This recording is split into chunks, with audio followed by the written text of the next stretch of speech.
নবরাত্রির ষষ্ঠ দিনে দেবী দুর্গার ষষ্ঠ রূপ অর্থাৎ মাতা কাত্যায়নীর পুজো হয়ে থাকে।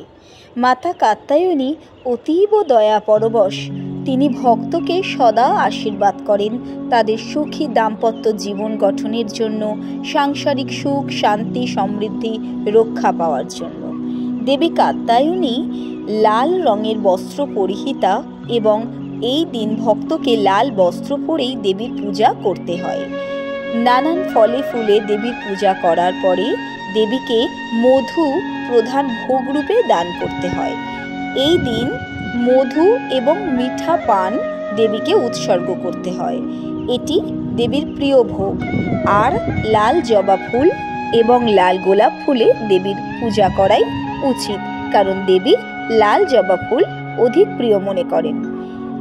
দেবীর পূজায় আমরা এক অলৌকিক সত্যের সন্ধান পাই।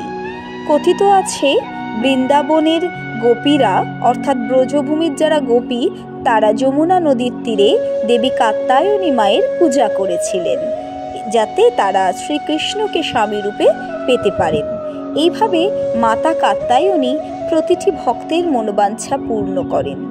মাতা কাত্যায়নীর প্রিয় মন্ত্র या देवी सर्वभूतेषु कात्यायनी रूपेण संस्थिता नमस्तस्यै नमस्तस्यै नमस्तस्यै नमो नमः अथवा ओं ऐं ह्रीं क्लीं कात्यायन्यै नमः। মা অতি দয়া পরবশ, ভক্তের প্রতিটি ইচ্ছা পূর্ণ করে থাকেন। নমো দুর্গা ওই নমো, নমো কাত্যায়নী মাতা ওই নমো।